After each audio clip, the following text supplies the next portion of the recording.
What up, Internet? It's your boy once again, Rhino Rider. I know, first question off the bat, where did this come from? Well, fun fact, I have a beast of a almost 5-year-old son. You guys have probably maybe seen him here or there if you follow my content. And we were wrestling around, and he clocked me good. And so that's okay. Anyway, I'm going to do another audio commentary for my second short film that we did in the Apocalypse universe. If you watched the first one, thank you very much. If you're watching this for the first time, please subscribe now. It'd mean the world to me. It'd be great. Basically what I'm doing is because I got such a good feedback off of the audio commentary that I posted the two different ones for the feature film Evidence that I did. People like the insight, and that's what I'm here to do, is to bring you any sort of value I possibly can to any young and aspiring filmmakers, creatives, storytellers, especially ones that want to do it through a visual medium like this.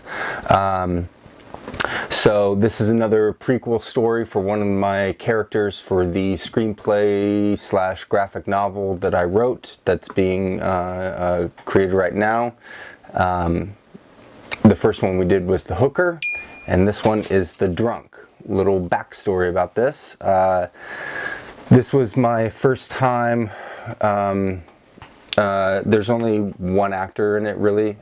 His name is Chase Coleman, and Chase has been, link up some stuff of his. He's been on Vampire Diaries, done some, TV, some independent films, things of that nature. He's also a musician, and an overall just amazing dude.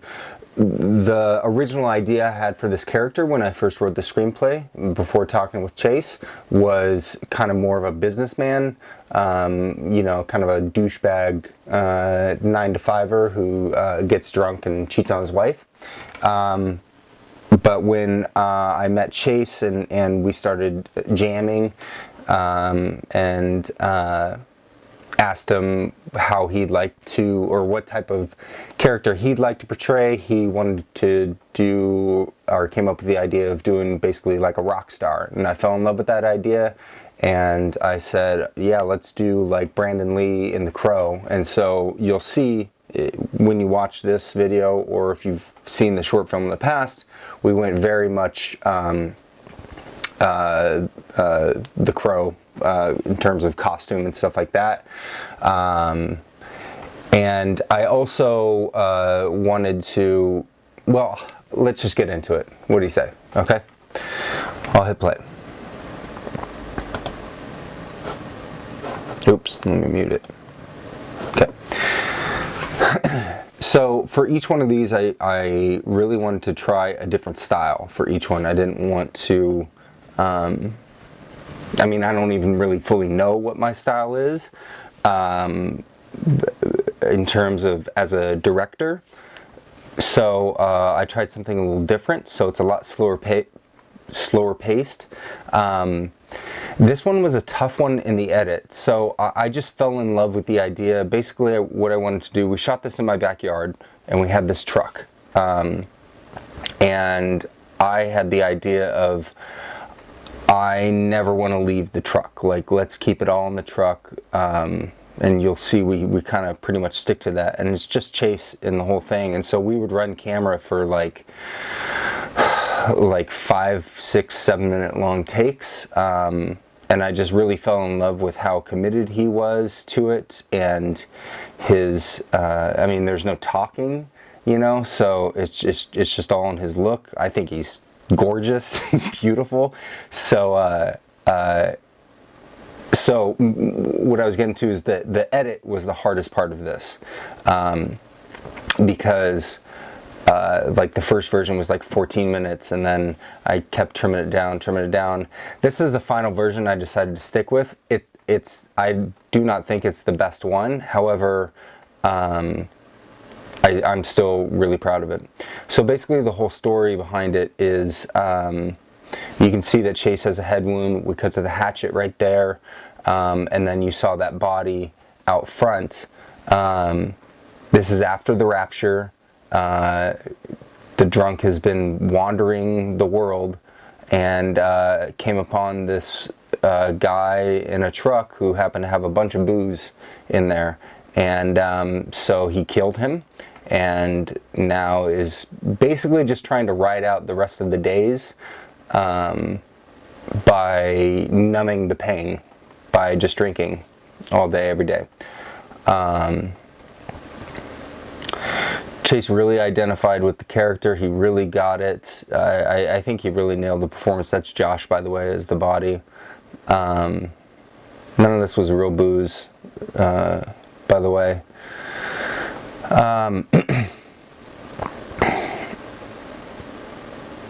So we actually filmed parts, like as when you saw when it cut to night. You know, like here, there's noises. He keeps hearing noises every night.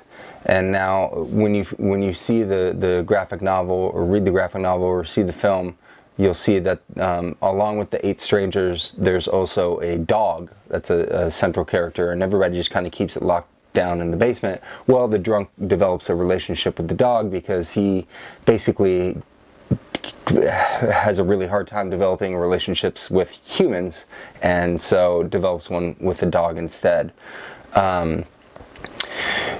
FYI, all the sound effects and Foley sound design, everything, I did all of it on myself, using a H2N handheld recorder, and then just dropping it in Premiere. And Josh was amazing at how still he was. Like, he's just not moving.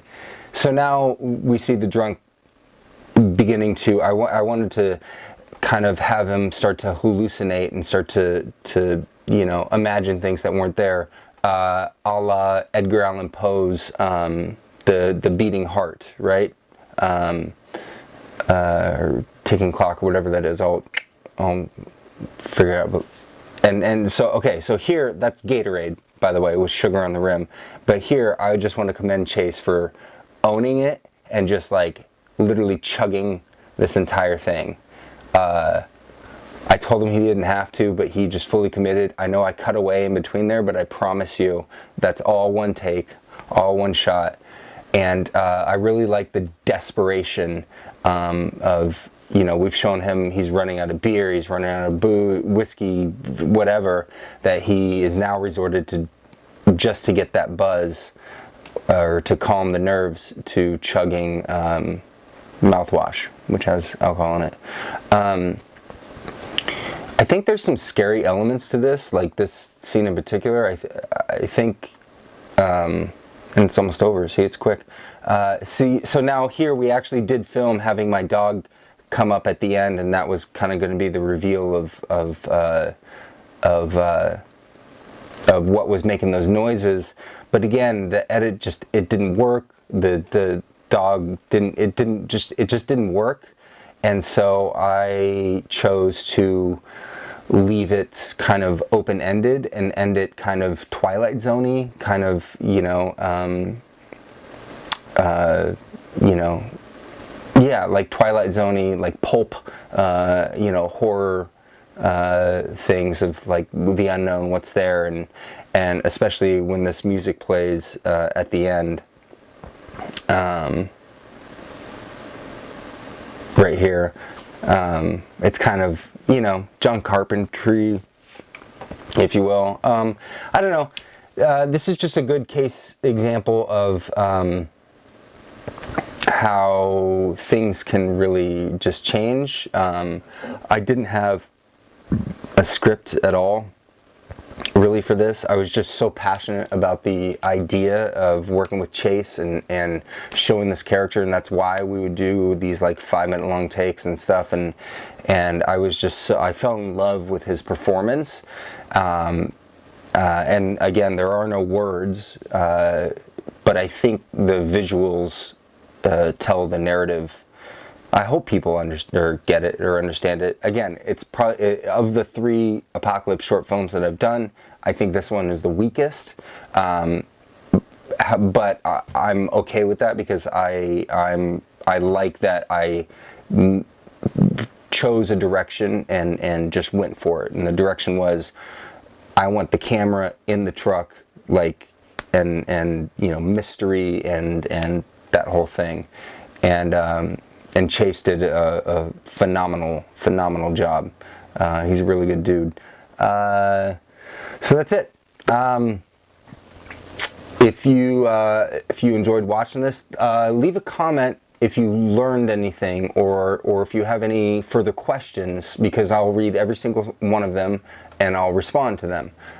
So if you have any questions about how we film this, you know, what equipment, things like that, or if any of this brought you any sort of value or insight, please let me know. Share it with your friends. Again, subscribe, be awesome. And that's it. And we'll be doing, or I'll be doing a next one shortly, in the next week or so. Hopefully this will be gone. That is it for now. This is once again your boy Rhino Rider signing off. Have an amazing week, and go do shit. Go tell a story. Peace.